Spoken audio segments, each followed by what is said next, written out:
I'm Dr. Jillian Wilson. And I'm Dr. Roseanne Lesack.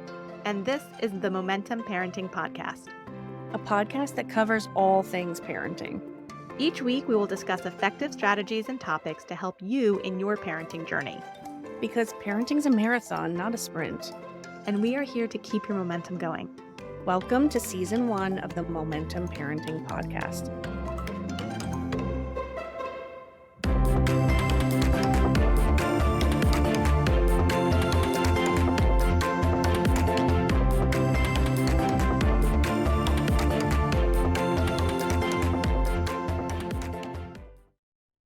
Hi, everybody. Welcome to the Momentum Parenting Podcast. I am one of your hosts, Dr. Jillian Wilson. And I am Dr. Roseanne Lesack. And we are here today to talk about everything parenting. And for our first episode, we figured, why not introduce ourselves, right? You don't know who we are, or maybe you do, but most of you don't know who we are. And so we figured we'd do a short introduction so that you can get a sense of where we're coming from and our path to creating momentum parenting. So let's go ahead and start over there with Dr. Roseanne Lesack. Hi, everyone. I'm Dr. Roseanne Lesack. I am a licensed psychologist. I'm also a board certified behavior analyst at the doctoral level. I have been working with children and families for just about 20 years at this point. And I've had a lot of different circuitous ways of getting me to where I am today. I did my training at Emory University in a severe behavior unit, and then went on to become a faculty member in the School of Medicine and specialize in pediatric feeding disorders. So not children who have anorexia or bulimia, but children who are extremely, extremely picky. And I was faculty there for a few years before moving down to Florida, where I was the founding director of a pediatric feeding disorders clinic down there, which is actually where I met you, Jill, and where our journeys intertwined. And after directing that clinic and a few other child psychology clinics there, moved up to Philadelphia with my family and living here now while still working with Jill and doing some teaching at a faculty level, and also doing a lot of private therapy for parents who are needing help and support in anything these days, whether it's sleeping or toileting or picky eating or tantruming or just needing some support parenting. So that's where we got this idea from. And I also have 3 children of my own who are 17, 14, and 12. That is wild. They're so old. Yeah. You knew them when they were really, really little. Very little, yeah. Yeah. Well, welcome. I am Dr. Jillian Wilson. I am also a licensed psychologist and board certified behavior analyst at the doctoral level.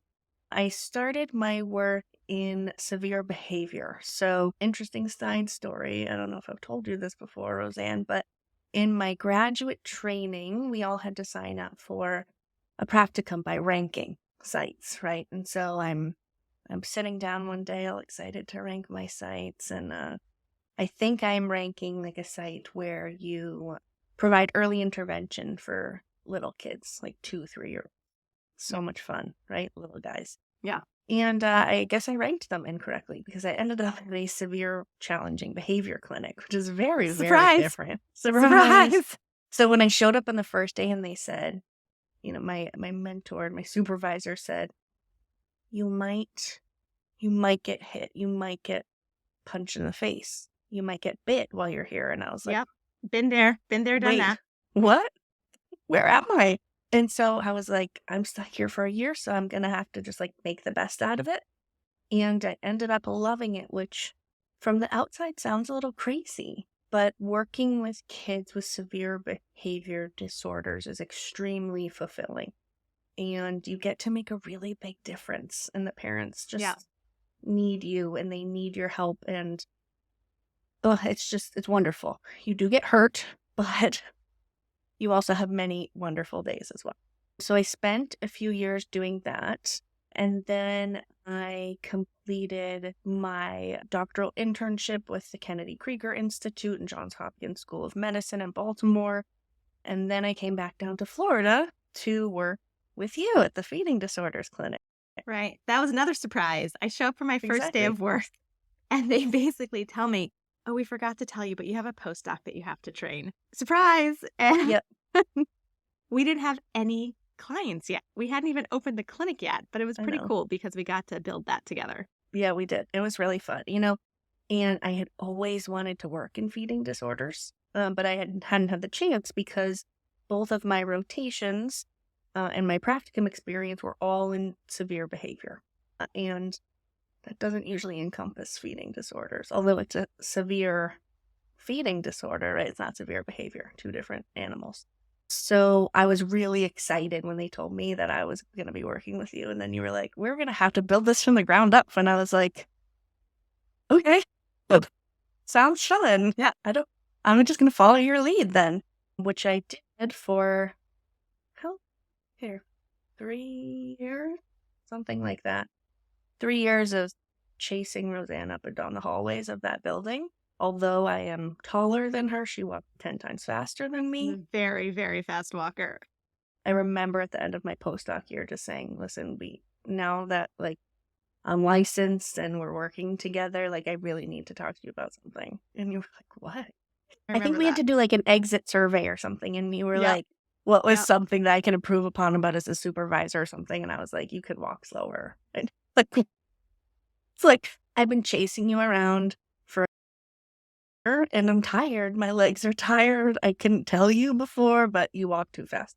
So we spent a couple of years doing that. In the meantime, I also started as faculty at the university that we were working at there, overseeing some graduate programs in ABA.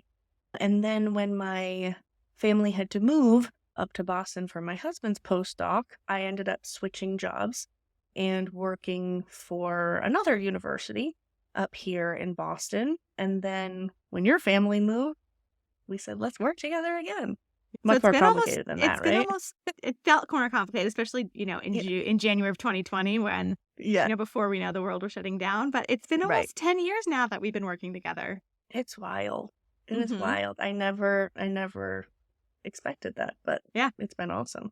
Yeah. We've worked in so many different capacities at this point that it's I feel like we just kind of know what the other one's going to do at some point or another. So I think that one of the most pivotal points in my career trajectory was becoming a parent myself. And I felt like I had a lot of compassion and understanding and empathy for parents when they were struggling with their child's severe behavior. And when I became a parent myself, I had even more because I could just feel it's a different feeling, right? It's just you can step into their shoes and imagine, what would this be like to have your child hitting themselves or biting themselves or whatever that may be. And the level of compassion that I had from there on out was much different. And as we've continued in our journey as faculty and kind of understanding where we wanted to kind of point our research, right? We've come across all of these different parenting trends, right? Yep. Which has also been encompassed into some of our work. And as I'm a parent of 2 kids under 5 and, of the Instagram era. And so if you're anything like me, a millennial in this era of parenting through, seeing what you see on Instagram, it is very confusing. Yeah, there's a lot out there. There's a lot of input and a lot of differing opinions, a lot of information. Yeah. And I've been trained in child development. I have been trained in child behavior, and I still watch all of these videos and think, am I doing something wrong? Because I think as a parent, you always you want to do what's right for your kid. Second guessing. So much There's a lot of second-guessing. second guessing that if you feel you might be going in the right direction and you're reading all these other pieces that might be pointing you a different direction, might feel different. But before we get into why we started this podcast, we talked about starting all of our podcasts sharing some parenting fails that people share on our internet. Mostly because I think it's helpful to know that we all struggle as parents. Mhm. Nobody is perfect in this process. And before we start sharing other people's parenting fails, I thought it would be fun the first go around on this inaugural show for us to share our own parenting fail. I love that. And I'll go first. I was really struggling. My kids are older now, and I was trying to think about something from when they were younger. And then I had one story, and then it hit me about something Oh. so ridiculous that I just did. It was my oldest daughter's birthday recently, and she really loves candles. And I was running around all day long, and I didn't have time to go buy her something. And I knew I wanted to get her a candle as part of like some other things that I'd already gotten, but like I really wanted to get her a candle. And so I have like 2 minutes before school pickup, like I run into this store, see a candle, smell it. It's called Party Time. And like she's like got a really great, attitude and, personality. So I'm like, perfect, party time, smells good. Buy the candle, go home. She says she loves it, whatever. A few days later, she's lighting the candle in her room. And I'm sitting down, I'm chatting with her. And she said to me, Mom, I think it's really funny, the candle that you brought me. And I was surprised. I say, why? Like, you love candles. She's like, yeah, but this candle that you bought me. Oh god. And I look at it and I go, I don't know what you mean. She goes, what do you mean? I said, it smelled good. It's called Party Time. You have a great personality. I thought it would be a great fit. She says, why don't you look at that label again? And I go and I look at the label. It's a pot. What?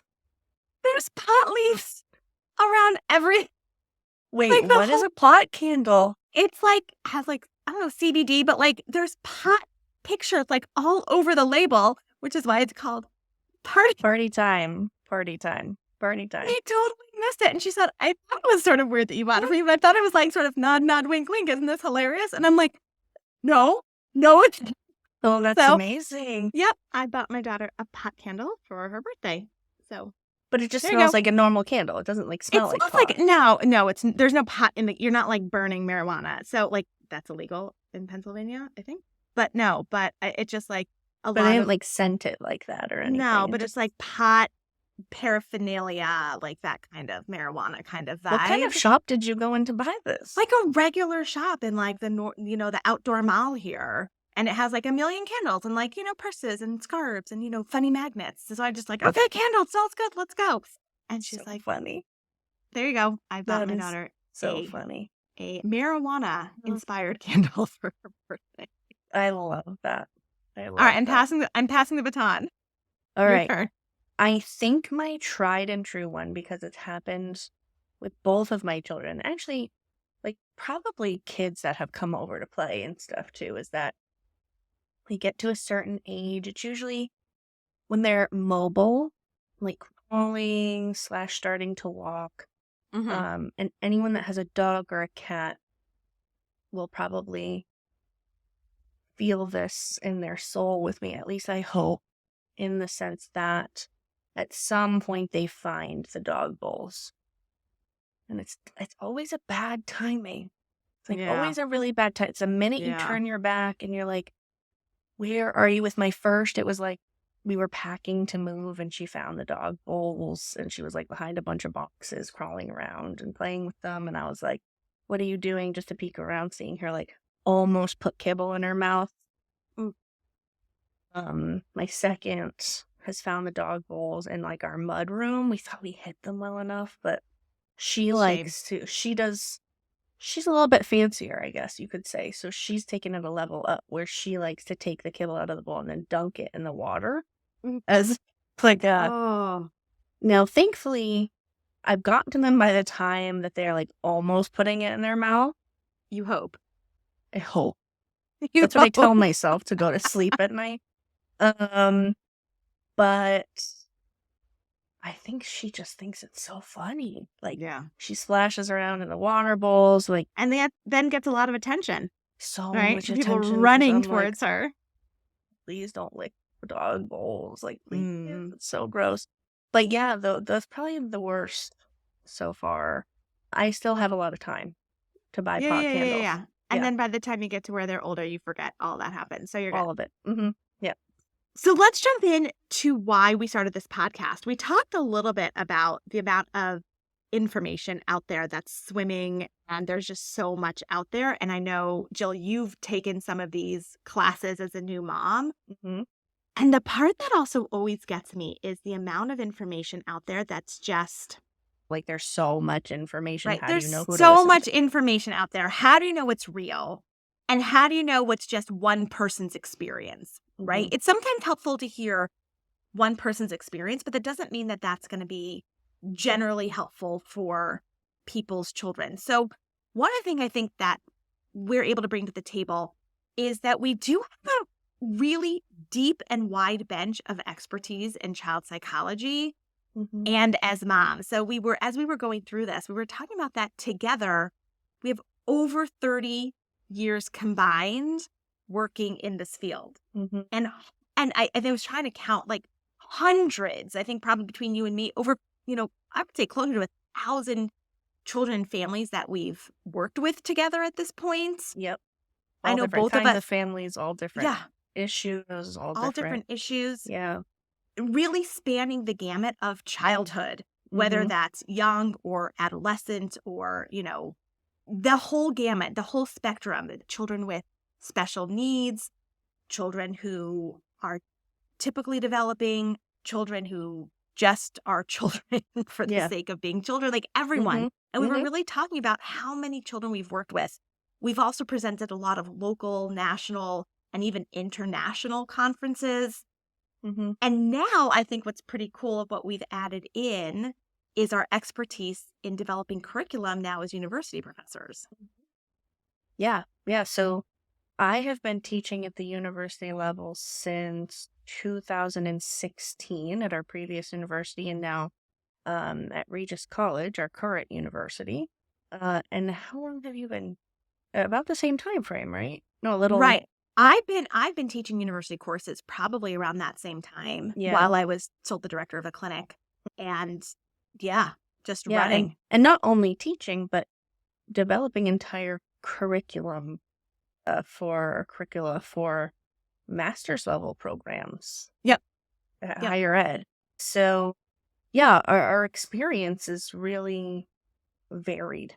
And I think that along those same lines of just a lot of information, I think I totally agree with your viewpoint of this might have worked. This is one person's experience, right? Which is great information. Don't get me wrong, but it's one person's experience. And every parent is different. Every child is different. And I think sometimes with all of the information out there, what we lose in all the noise is the fact of this individualism that comes with working with families. Is like it's not a one size fits all approach. Parenting is not a one size fits all approach, right? Yep. There are so many different variables that come into play, whether it's cultural variables or age variables, single parent versus co-parents versus multi-generational households, right? There's so many different moving parts. And I worry sometimes with the amount of information out there for people that might not have a background in child development, in psychology, in child behavior, what this might feel like to have this barrage of information coming at you all the time. And how do you pick through it to find what's going to work for you? Like scripts might work for some people. Specific types of gentle parenting might work for some people, but it might not work for other people. And I think this message surrounding, like, if you are not engaging in gentle parenting or responsive, whatever all of these words are now, then you're not a good parent is really hard a hard pill for me to swallow because I just don't think that's true. Right. And I like that you bring up the gentle parenting piece because I find that there's been a big like pendulum shift over to that concept. And what I'm seeing when parents come to me for services and for therapy is that a lot of times parents are afraid to parent. Mm-hmm. They're getting this message is Their job is to make sure that their children are never upset or that they can't say no because their children can't handle no, which just feels like our kids are being bubble wrapped in a way that doesn't get them ready for the experiences that they are going to experience in the real world of Mhm. school or out on the playground. And again, not to say our goal is to purposefully make children upset. Oh, no. No, No. no, Not that, the pendulum swinging the whole in a no, whole other no. direction, We're right? not No. stealing candy from babies, No. taking candy from a baby to make them upset. But we also know that kids get upset, just Yeah. like as adults, and it's okay to be upset. Mhm. And at the end of the day, they still may not get the answer that they want, and that's okay. Because sometimes we as parents have to let them know that, give them appropriate guidelines and structure and, a pathway that's going to keep them safe. And that's what's going to help them grow into confident and independent and secure adults. And that's Absolutely. really where we want them to be, is to know that they can hear no and be okay with it. They Mhm. can ask appropriately and maybe get what they want. And Mhm. that's okay, because that's what gives them practice when they're younger so they can deal with disappointment when they're older, right? If they Mhm. didn't get that practice as a young child, when they're adults or when they're adolescents and then they're disappointed, how are they going to deal with that then? And again, not to purposefully disappoint anyone, but to give parents the confidence to be able to interact and guide their children in a clear and fair way. Well, and I think we've talked about this before too, along the same lines, is parents being afraid to parent their own children. They're not trusting their own judgment anymore, Yeah. right? Like, you know your kid. We say this all the time in our clinical practice, right? Like, you are the expert in your child's. We're the expert in whatever it may be. Let's work together. You are the expert in your child. You know what works for your child. Sometimes I know for my children, bending down with them and having that validating moment really works. Sometimes it just makes them more mad. Yeah. And I need It's to just pouring it's step pouring gas, away, it's pouring right? gas on the It is just fire. not helping, Yeah. right? And I have a nice big toolbox of tools that I've learned throughout my career Mhm. to help my child get through these moments. But what about the parents that don't, right? And they're learning this one tool, and it can be a useful tool, but maybe you're not using it in the right way, or maybe you're not sure how to use it. And I think that has been our goal in moving forward with momentum parenting is, let's give you this toolbox of all of these wonderful tools that the evidence, the peer-reviewed literature, there is data behind these practices. We know they work. But which ones are right for your family? Right. You get to choose that. Mhm. And you get to figure out what works for you. And you bring up a good point, the idea of evidence-based strategies. And we talk about that a lot. And why is Mhm. that so important? I think of it as an analogy towards the medical field, where there's a lot of information, a lot of approaches, there's a lot of treatments out there. But there's also treatments that have been shown to be effective and proven Mhm. to be effective, right? If you have strep throat, proven to be effective, that, antibiotics is a really good first pass to make Mhm. sure that we can get over that strep throat. And that's the way I think of it in our field as well, is that there's evidence to show that there are strategies that are really effective in a wide variety of ways. Sure, we have to figure out how to individualize, like you were talking about, that Mhm. specific strategy to any family's culture, but that's where we should start first. Mhm. And I feel like sometimes we get into this system where a lot of strategies out there might sound good, Mhm. it might feel good or seem right, but they may not really work. And what we really want to strive is to give parents to sort of dig through all of the information out there. What is evidence based? What has support to be able to be a first step and a first pass? How can we then take that and make that individual for your family? And we Mhm. want strategies that are fair and effective, that Mhm. feel good for you as a parent to put into effect and put into play to use, but to also be effective. It has to Yep. also be effective. Yep. Or Um, what's the point? or what's the point? Yeah. Exactly. Yeah, I think a lot of the strategies that are floating out there right now not only place this really significant undue pressure on parents to constantly monitor themselves and how they're presenting to their child, and this undue pressure of if you're not doing it, you're bad or you're wrong or you're not a good parent. Mm-hmm. When in reality, there's so many different ways to parent. You have to find what works for you and your Yeah. kid. And even within a family, certain techniques are not going to work with some kids and they're going to work really well with others. Yeah. Right. Yeah. And what is going to be the best thing for your family? In our course that we're going to present to everyone soon enough, we are going to lay out all of these options for you of some of the most common parenting concerns that we've heard in our practice. And we'll take you through those different options and help you figure out what's going to work best for you and how can you tailor it to make it something that will not only work for you now, but will work for you in 6 months, a year, 5 years from now. Because these aren't just for little kids. Right. These are techniques you can use through the lifespan, even into adulthood if you need to. So, because we never stop being parents. Like, Exactly. you're always a Exactly. parent.